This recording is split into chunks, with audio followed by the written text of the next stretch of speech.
Baik, bagaimana kabarnya hari ini? Sehat semuanya? Baik, sebelum lebih jauh kita belajar pada pagi hari ini, alangkah baiknya kita berdoa terlebih dahulu ya. Ibu minta salah satu kita pimpin doa. Oke, Cika silakan pimpin doanya.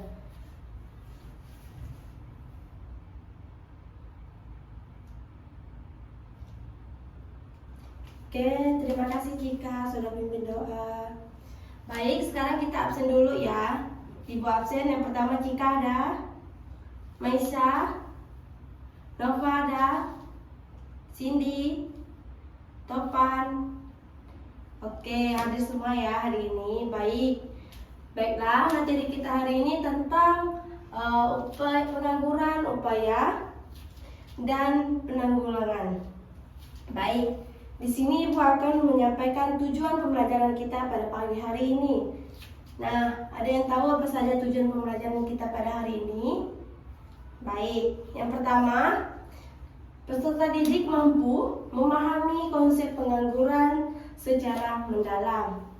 Yang kedua itu tentang mengklasifikasikan jenis-jenis pengangguran berdasarkan penyebab dan sifatnya.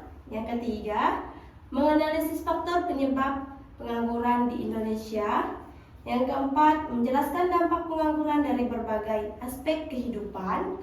Yang kelima, mengevaluasi kebijakan dan upaya pemerintah dalam mengatasi pengangguran. Nah, yang terakhir yaitu menyusun solusi kreatif untuk mengurangi pengangguran dan di lingkungan sekitar. Nah, langsung saja kita ke materinya. Baik, tahu nggak sih kalian apa itu pengangguran? Oke, tidak tahu. Pengangguran adalah kondisi seseorang yang termasuk dari angkatan kerja tetapi tidak memiliki pekerjaan atau sedang mencari pekerjaan. Nah, siap untuk kerja namun belum memperoleh pekerjaan. Menurut Badan Pusat Statistik atau BPS, pengangguran mencakup penduduk usia kerja seperti 15 tahun ke atas yang belum bekerja dan aktif mencari pekerjaan. Nah, angkatan kerja dan bukan angkatan kerja. Apa sih itu? Nah, angkatan kerja, penduduk yang bekerja, penduduk yang menganggur, bukan angkatan kerja. Yang bukan angkatan kerja adalah pelajar, mahasiswa, ibu rumah tangga, atau pensiunan. Nah, yang kedua, jenis-jenis pengangguran. Tahu nggak apa jenis-jenis pengangguran? Tidak ada yang tahu. Oke. Jenis-jenis pengangguran itu dibagi menjadi dua. Ada berdasarkan penyebab dan ada berdasarkan sifatnya. Oke, kita pelajari yang satu persatu. Kita pelajari tentang berdasarkan penyebabnya. Berdasarkan penyebabnya, pengangguran struktural akibat perubahan struktur ekonomi. Misalnya, otomatisasi industri. Pengangguran friksional terjadi sementara karena proses mencari kerja. Selanjutnya ada pengangguran teknologi.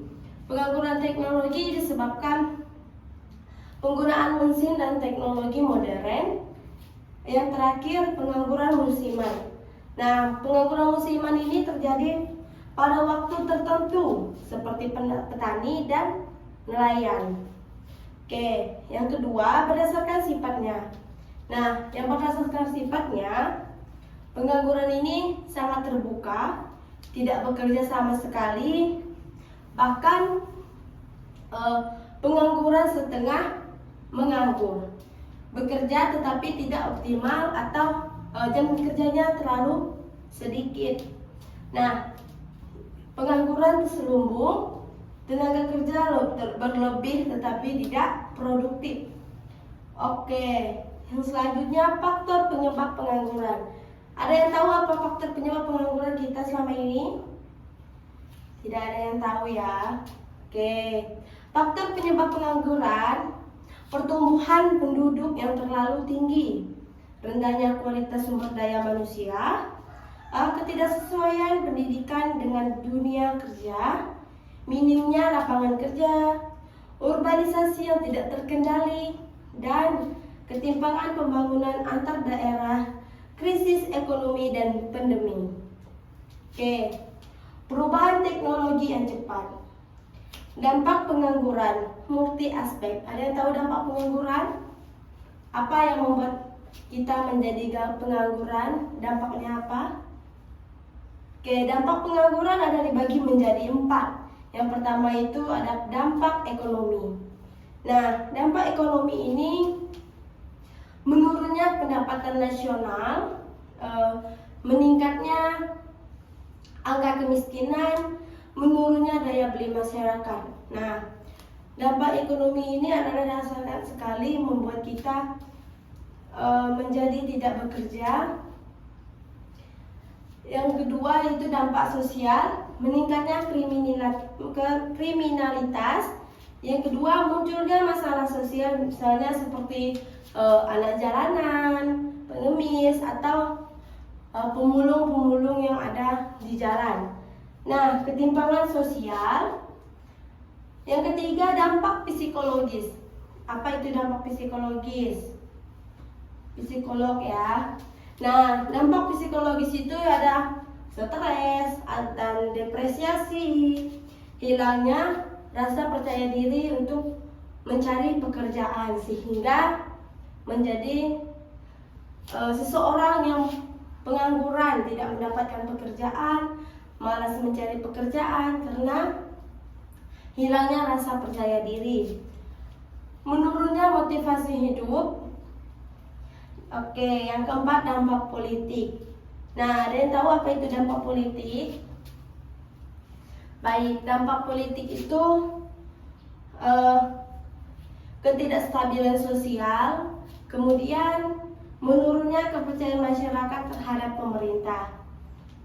Nah, tentunya kita tahu bagaimana sih upaya untuk mengatasi pengangguran itu. Nah, yang pertama, upaya pemerintah, program pelatih kerja dan sertifikasi, mencipta lapangan kerja, program kewirausahaan, peningkatan kualitas pendidikan, dan pemerataan pembangunan daerah.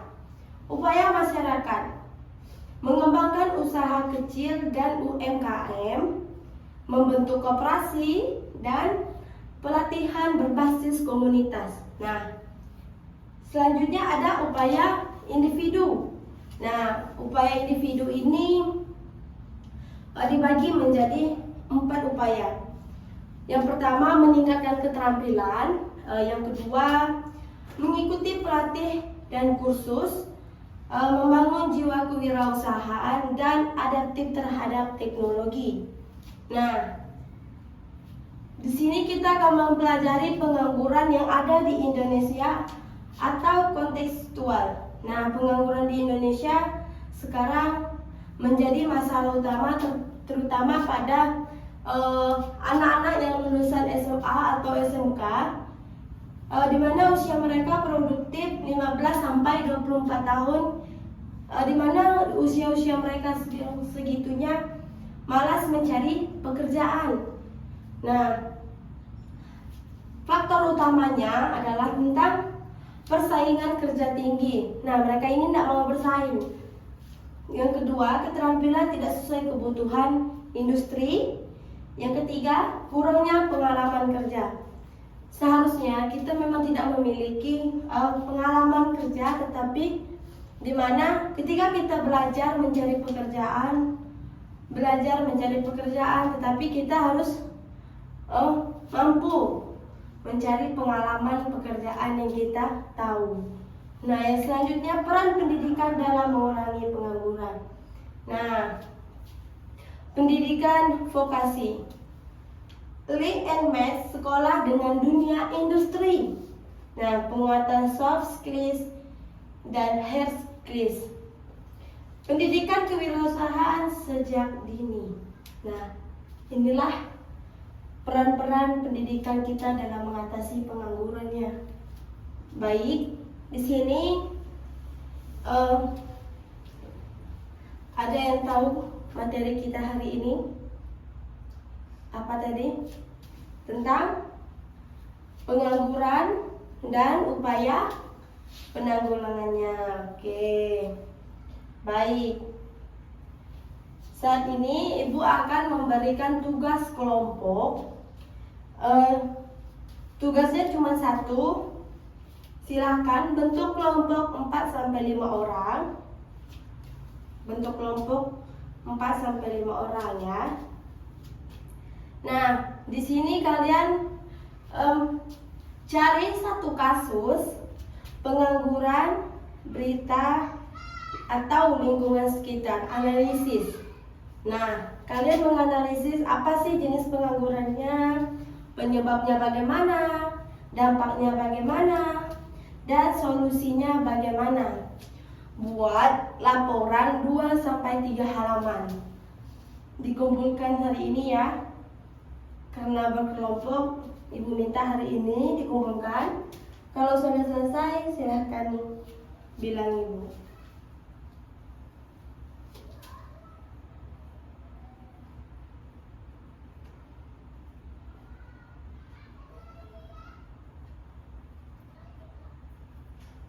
Silakan kalian mencari jenis penganggurannya itu apa-apa saja. Kan sudah kita pelajari tadi apa itu si jenis-jenis pengangguran, penyebabnya bagaimana, dampaknya pun bagaimana. Kemudian mencari solusi. Solusi itu mengatasi pengangguran yang ada. Salah satu kasus pengangguran yang ada di lingkungan sekitar kita. Oke, baik.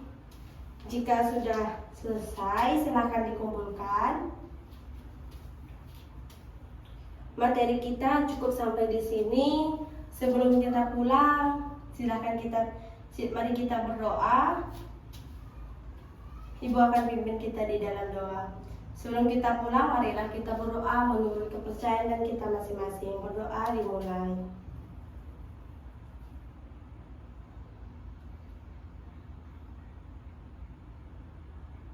Oke, berdoa selesai. Silakan pulang ke rumahnya masing-masing. Jangan ada yang jalan sana sini lagi.